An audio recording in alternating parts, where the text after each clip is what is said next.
नमस्कार, मैं हूं पंकज बेनवंशी और आप देखना शुरू कर चुके हैं दैनिक पोस्ट। आज हमारे साथ झारखंड के युवा नेता जयराम मातो उर्फ टाइगर हैं। क्या कुछ कहना चाहेंगे? एक टाइगर की भूमिका आप झारखंड में निभा रहे हैं और आज महाराष्ट्र में आए हैं। क्या कुछ कहना चाहेंगे? आपका बहुत बहुत स्वागत है पहले तो महाराष्ट्र में। सबसे पहले महाराष्ट्र की धरती में झारखंडी जोहार करते हैं सभी को, आपके तमाम श्रोताओं को। और आज इस दौरे में आने का कारण ये रहा, सबसे पहले बात, देश के क्रांतिकारी भगत सिंह एक लाइन कही थी कि भारत को असल आज़ादी तभी मिलेगी जब फैक्ट्रियों में काम करने वाला मजदूर और खेतों में काम करने वाला किसान अपने आप को आज़ादी का अनुभव करेगा। देश के पूर्व प्रधानमंत्रियों में से एक अटल बिहारी वाजपेयी जी ने भी कहा था कि कलकत्ता के फुटपाथों में जो नंगे बदन आंधियाँ सहते हैं, उनसे जाकर पूछो वो 15 अगस्त के बारे में क्या कहते हैं। तो ठीक उसी प्रकार आज झारखंड से महाराष्ट्र आने का कारण यही है कि हमारे जो प्रवासी मजदूर भाईगण यहाँ रहते हैं, किस अवस्था में रहते हैं, किस प्रकार अपना जीवन व्यतीत करते हैं, उन चीज़ों को जानना है, उन चीज़ों को समझना है। साथ ही साथ इस चीज़ों को भी हम समझना है कि यही हमारे झारखंड के प्रवासी भाईगण जब झारखंड में पलायन करके महाराष्ट्र में अपने आप को सेटअप करते हैं, तो आखिर क्या कारण है जो महाराष्ट्र उन्हें सेटअप करने का अवसर देता है? क्या झारखंड में इस प्रकार के विकल्प हो सकते हैं? तो बहुत सारी ऐसी चीज़ें हैं जिनको जानने समझने की आवश्यकता है, क्योंकि अगर किसी राज्य का अगर आप नेतृत्व करते हैं, किसी राज्य के लोगों के अगर आवाज़ बनते हैं, तो उस राज्य के रहने वाले लोग दुनिया के किसी कोने में हैं, उन वो किन कारणों से दुनिया के कोनों पर गए हैं, उस पर भी चर्चा होनी चाहिए। क्योंकि कहीं ना कहीं कोई खुशी के साथ अपना घर का त्याग नहीं करता है। तो इसलिए आज प्रवासी मजदूरों का, हमारे जो प्रवासी झारखंडी हैं, उनके दुख, उनके दर्द, उनकी पीड़ा और वे किस प्रकार से यहाँ जीवन यापन करते हैं, उन चीज़ों को जानने के लिए, उसे समझने के लिए और उनके साथ साझा करने के लिए यहाँ तक हम लोग आए हुए हैं। और मेरा मानना है कि आज महाराष्ट्र की बात कही जाए तो कहीं ना कहीं हमारे बहुत सारे लोग यहाँ रहते हैं। बाकायदा ऑफिशियल आंकड़ा कहता है 1,78,000 जो कोरोना के टाइम था। अगर अनऑफिशियल बात करें तो मुझे लगता है वो 3 लाख के पार जाएगा। यानी 3 लाख प्रवासी झारखंडी महाराष्ट्र में रहते हैं। तो जाहिर सी बात है, एक बहुत बड़ी आवाम, बहुत बड़ी आबादी हमारे यहाँ रहती है। तो इसलिए आप यहाँ पर रहने वाले प्रवासी भाइयों को, माताओं को, बहनों को नज़रअंदाज नहीं कर सकते हैं। जब झारखंड की आवाज़ बने हैं तो यहाँ भी हमें इसलिए आना हुआ ताकि चीज़ों को समझ सकें कि आखिर यहाँ जीवन यापन कैसे हो रहा है और हम झारखंड में किस प्रकार से इन सब चीज़ों पर आवाज़ उठा सकें, ताकि हमारे प्रवासी जो मजदूर हैं उनकी संख्या कम हो। एक चीज़ और भी आपसे जानना चाहेंगे कि जिस तरह से आप युवाओं की एक अलग पसंद बने हैं, झारखंड में एक अलग मुकाम हासिल किया है, तो आपकी क्या सोच थी? आप इस फील्ड में कैसे आए? थोड़ा सा हम वो जानना चाहेंगे, कैसे इस बैकग्राउंड में आप आ रहे हैं पॉलिटिक्स से? देखिए, एकाएक ऐसा हुआ, चूँकि ये असंभव आप भी समझ सकते हैं कि साधारण सा पढ़ने वाला, खेलने वाला हम छात्र हैं और कभी ये प्लानिंग नहीं था, ना कभी सपनों में भी हमने सोचा था कि एक अवसर ऐसा आएगा कि इतनी कम आयु में झारखंड को रिप्रेजेंट करने का मौका मिलेगा।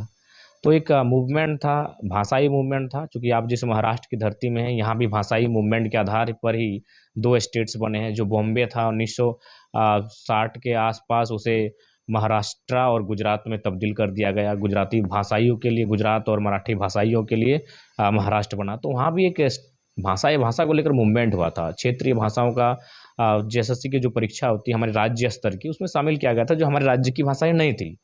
जैसे भी मान के चले, हम लोग महाराष्ट्र में हमारे प्रवासी भाई लोग रहते हैं, तो क्या उनके बच्चों को यहाँ किसी भी प्रकार का सरकारी जो नियुक्ति होगी, जो महाराष्ट्र गवर्नमेंट के अंडर होगी, उसमें किसी प्रकार का उनको भरने का अवसर नहीं दिया जाएगा। लेकिन हमारे झारखंड में क्या होता है कि जो लोग प्रवासी हैं, जो लोग राज्य में आए हैं रोजी रोजगार के लिए, जो लोग आए हैं राज्य में व्यापार के लिए, वे लोग भी अपनी भाषा को लगातार थोपते जा रहे हैं। जैसे ये महाराष्ट्र अगर मराठियों का है, अगर हम ऐसा कहें तो इसमें तो कोई अचरज नहीं है। महाराष्ट्र मराठियों का है, गुजरात गुजरातियों का है, लेकिन हमारे झारखंड में ठीक इसका उल्टा होता है। झारखंड में अगर झारखंडियों का है, अगर आप कहेंगे तो सबको पीड़ा होने लगती है।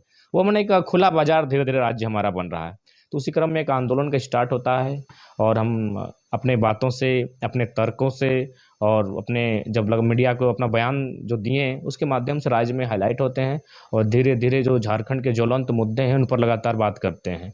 और करते करते लोगों की एक उम्मीद बन गए और फाइनली एक निष्कर्ष ये सामने आया कि हमें 2024 का जो इलेक्शन होगा, जो पॉलिटिक्स होगा, उसमें हमें कदम रखना चाहिए। क्योंकि अब युवाओं को केवल झंडा ढोना, नारा लगाना, क्योंकि आज तक हमने देखा है नारा लगाएगा कौन? युवा। झंडा ढोएगा कौन? युवा। नेताजी का प्रचार कौन करेगा? युवा। जब सब काम युवा करेगा तो नेतृत्व अब युवाओं को करना चाहिए। मतलब अगला कदम आपका 2024 में है चुनाव लड़ने के लिए। हाँ। तो एक चीज़ और भी जानना चाहता हूँ कि कोई पार्टी से या किसी पार्टी से आपको कुछ ऑफर वगैरह या कुछ, या फिर आप किस पार्टी से लड़ना चाहते हैं, किस पार्टी को पसंद करते हैं, ऐसा कुछ है? देखिए, पहली बात है कि हमारे राज्य की अगर बात कही जाए तो इन 23 सालों के झारखंड में सभी राजनीतिक दलों ने वहाँ सरकार, जो भी राजनीतिक दल वहाँ प्रमुख है, उन्होंने सरकार में हिस्सा रहा, सरकार बनाया, लेकिन इस राज्य को केवल लूटने का काम किया। 40% हम लोग खनिज संपदा देते हैं।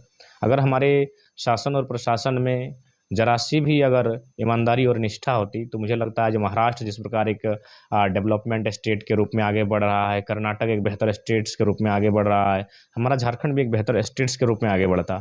लेकिन शासन और प्रशासन ठीक नहीं होने के कारण 40% खनिज संपदा देने के बावजूद आज झारखंड एक पिछड़ा स्टेट से शैक्षणिक व्यवस्था में पिछड़ा है, स्वास्थ्य की व्यवस्था में पिछड़ा है, रोजगार के सृजन सेक्टर में आज पिछड़ा हुआ है। तो इसलिए अब हम लोग को लगता है कि पढ़े लिखे युवाओं को आकर नेतृत्व की बागडोर को संभालना चाहिए और उस राज्य का बेहतर गति कैसे दे सके, उनका एक ज़मीन तलाशना चाहिए। तो उसी क्रम में आज विगत 2 सालों से झारखंड में मूवमेंट हो रहा है और हमारे झारखंड के प्रवासी जहाँ जहाँ रहते हैं वहाँ हम लोग जाकर उनसे मिल रहे हैं, बाकायदा उनके अनुभव को साझा कर रहे हैं और हम लोग प्रयास करेंगे इन चीज़ों को झारखंड में भी रखा जाए और झारखंड की धरातल पर इसे स्थापित करने का हम लोग प्रयास करेंगे कि ताकि वहाँ भी बेहतर हो सके। जैसे अभी आप और देख सकते हैं आपके महाराष्ट्र की अगर बात करें तो नागपुर एक है जिला, वहाँ आपका वेस्टर्न कोलफील्ड लिमिटेड पड़ता है। जैसे हमारे धनबाद, बोकारो, रामगढ़, हजारीबाग, चतरा में CCL है, BCCL है और ECL है, 3 गो कोयला की यूनिट है। लेकिन हमारे वहाँ जब काम करती है ना, बहुत सारी घटनाएं घटती हैं। हाल ही फिलहाल 3 महिलाएं कोयला का जो खदान था उसके सामने जो डंपिंग तो उसे दब के धंस गई। तो हम ये चीज़ आज तक समझ में नहीं आया है कि पूरे भारत में किसी भी स्टेट में आप चले जाएं तो थोड़ा बेहतर काम होता है। यही महाराष्ट्र में जो शासन प्रशासन बेहतर कार्य कर रही है या फिर जो मैनेजमेंट है, लेकिन झारखंड में कोई भी चीज़ बेहतर कार्य नहीं करने के कारण आज हमारा राज्य एक पिछड़ा राज्य के रूप में लगातार पीछे घिसक रहा है। तो उसी क्रम में आज नौजवानों का एक आह्वान है और एक निष्कर्ष निकला कि अब हमें पॉलिटिक्स में आना चाहिए, इसलिए 2024 की तैयारी में हम लोग जुटे हैं। उसी क्रम में महाराष्ट्र की धरती में हम लोग का आगमन हुआ है। आपकी लड़ाई किससे है, सिस्टम से या फिर जो इसके जिम्मेदार हैं? देखिए, जाहिर सी बात है, लड़ाई हमारी उस सिस्टम से है जो एक बहुत बड़ी खाई पैदा कर रही है। आज लोग को मैंने महाराष्ट्र के दौरे में ही हम 1 तारीख को हमारा कार्यक्रम है और 2 तारीख को गांधी की जयंती है। लेकिन मेरा मानना है कि नाथूराम गोडसे ने गांधी के शरीर की हत्या एक बार की थी, लेकिन आज नेता मंत्री IAS IPS गांधी के विचारों की हत्या रोज कर रहे हैं। क्योंकि गांधी का एक कथन था, resources are made for our need not for our greed. यानी जो भी साधन संसाधन है, जैसे हम झारखंड की बात करते हैं, हमारे वहाँ कोयला है, अबरक है, चूना है, बहुत सारे बेशकीमती पत्थर हैं, बहुत सारे ऐसे रत्न हैं, रिसोर्सेस बालू है।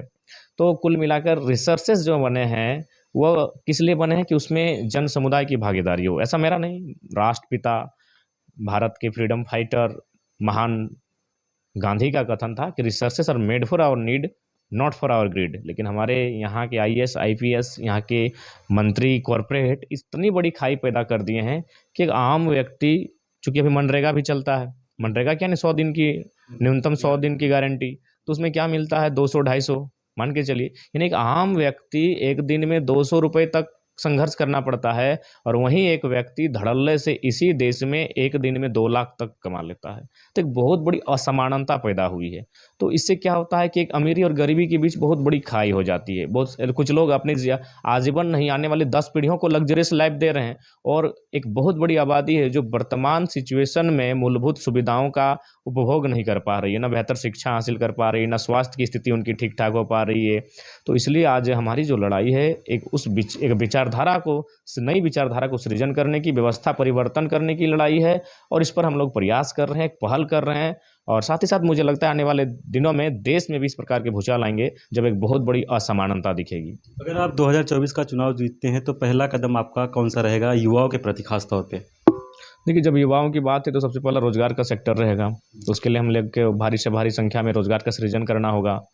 तो उसके लिए बहुत सारे वैकल्पिक चांस हैं हमारे राज्य में और महाराष्ट्र हम लोग इसलिए आए कि 2-4 दिन यहाँ देखना होगा, यहाँ सीखना होगा कि आखिर लोग महाराष्ट्र को प्राथमिकता क्यों देते हैं रोजगार का जब बात आता है। तो जाहिर सी बात है, स्टूडेंट की पीड़ा को हम लोग समझते हैं, इसीलिए महाराष्ट्र के लिए हम लोग आए हैं।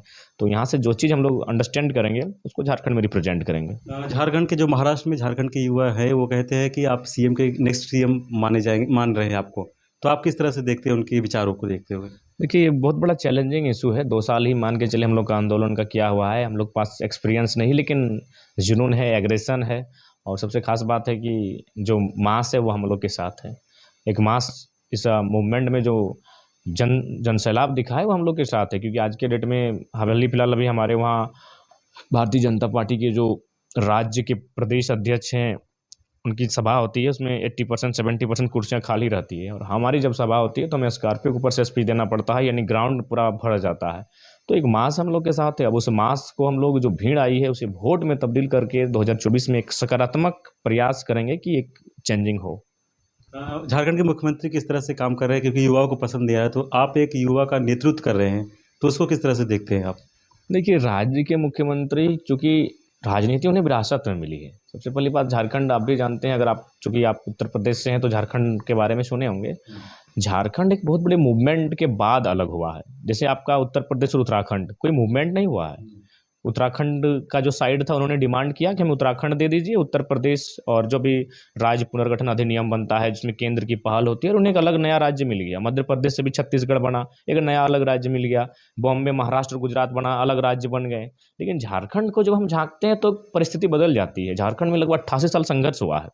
अंग्रेजों के टाइम से हम लोग अलग स्टेट मांगे, क्योंकि वो ट्राइबल स्टेट था, और ट्राइबल्स का रूल है, और उनका जो मैंने जीवन की जो चर्या है कि बाकी जो लोग हैं उनके संपर्क में आने से या फिर उनके साथ घुलने मिलने में संकोच करते हैं। तो इसलिए हमारा डिमांड्स आज़ादी के साथ साथ था कि हम एक अलग स्टेट्स दें, जहाँ बाहर, मैंने बाहर का मतलब ये नहीं कि हम कोई बाहरी भीतरी की बात करें, यानी जो अन्य लोग हैं वो हमसे मिलने से परहेज हो। क्योंकि हमारा जो जीवन का जो दैनिक चर्या है, हमें यही सिखाता है कि हम, चूँकि हमारा लक्षण ये है कि थोड़ा सा शर्मीला स्वभाव, हिचक, संकोच होना, तो इसलिए एक अलग स्टेट्स की डिमांड हमारी शुरू से रही है। तो उसी क्रम में अगर बात की जाए झारखंड की, तो हम जब मूवमेंट हुआ था तो उसमें जो हमारे वर्तमान मुख्यमंत्री हैं, उनके पिता जो वे भी मुख्यमंत्री रह चुके हैं, उन्होंने आंदोलन किया था। उनके साथ कॉमरेड इकराई, हमारे झारखंड के सबसे चर्चित चेहरों में से एक विनोद बिहारी महतो, शिबू सोरेन, माननीय मुख्यमंत्री जो है हमारे, उनके पिता हैं। तो माननीय मुख्यमंत्री को राजनीति विरासत में मिला है, यानी पिताजी इन्होंने आंदोलन किया है, पिताजी मुख्यमंत्री रहे हैं, और उनके बदले मिला है।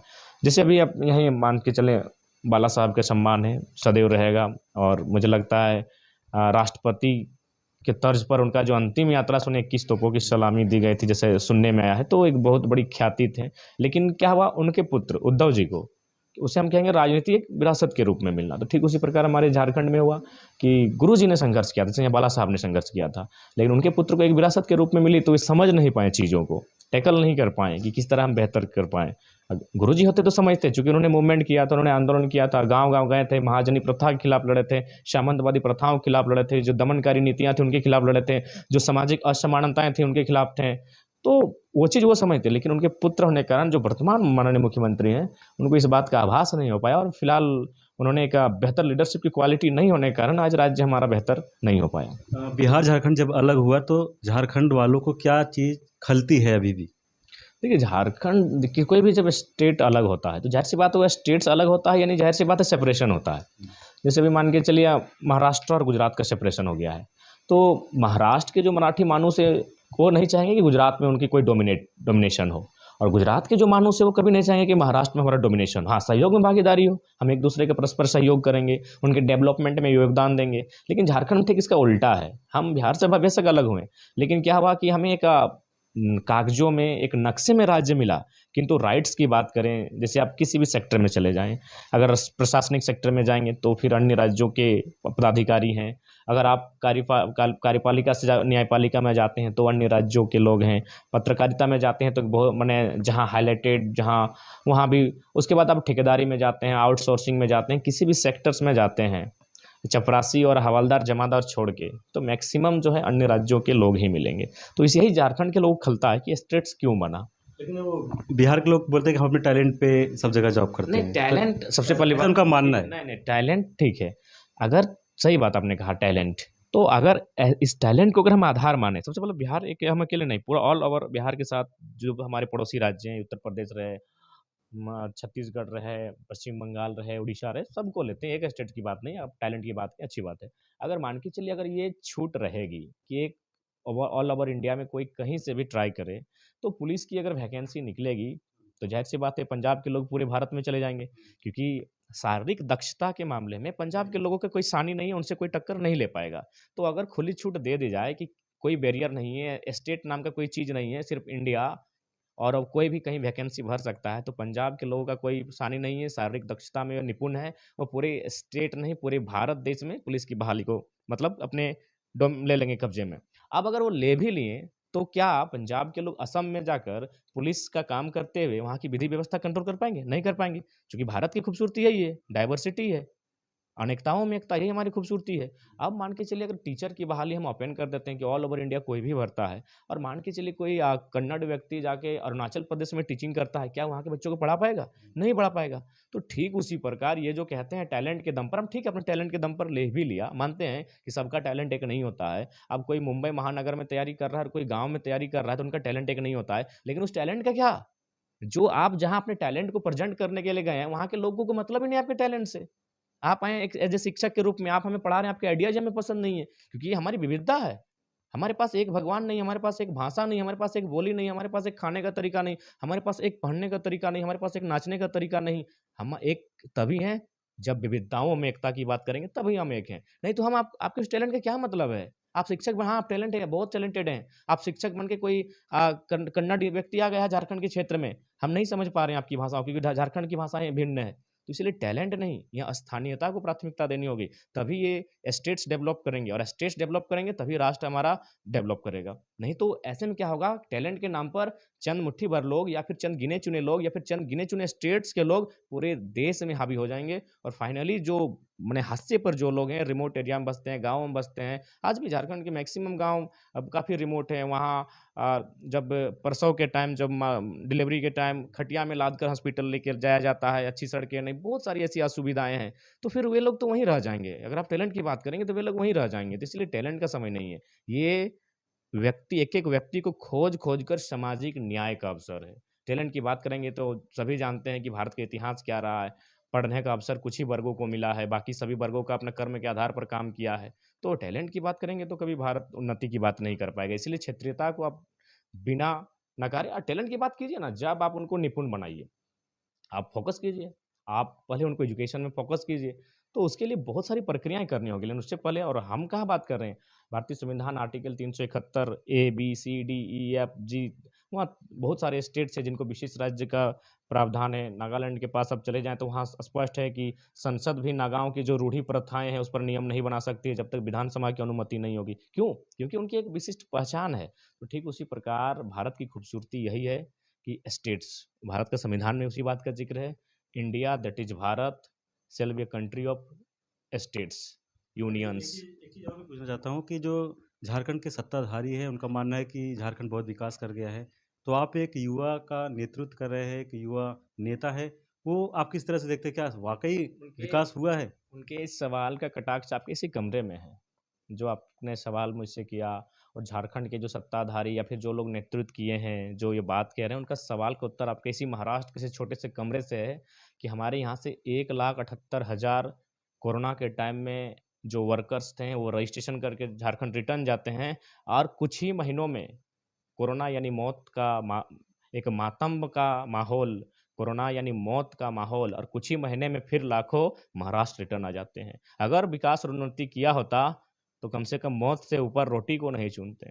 रोटी से मौत को स्वीकार किया, लेकिन रोटी के लिए फिर भागकर महाराष्ट्र चले आए, लाखों संख्या में। तो आपके उस सवाल का उत्तर इसी एक लाइन में है कि जो लोग माने ढकोसला पीट रहे हैं, छाती पीट रहे हैं विकास के नाम पर, 1,78,000 बकायदा रजिस्ट्रेशन करके झारखंड रिटर्न जाते हैं और लगभग सवा लाख, 1.5 लाख फिर 2 महीना में कोरोना का माहौल चल ही रहा है और रिटर्न रोज़ी-रोज़गार के लिए महाराष्ट्र चले आते हैं। तो ये विकास का जो आप पैमाना विकास की जो बात कर रहे हैं, ये तो वहीं निराधार हो जाता है। एक चीज़ और भी आपसे पूछना चाहेंगे क्योंकि आपकी फैन फॉलोइंग काफ़ी अच्छी है, आपने काम भी काफ़ी अच्छा झारखंड में कर रहे हैं।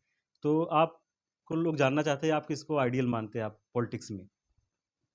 देखिए, हम विनोद बाबू हैं जिन्होंने सबका अपना-अपना एक क्षेत्र होता है। यदि मान के चलिए कोई महाराष्ट्र का युवा अगर कहेगा कि नहीं हम पश्चिम बंगाल के किसी लीडर को आदर्श मानते हैं तो मैच नहीं करेगा।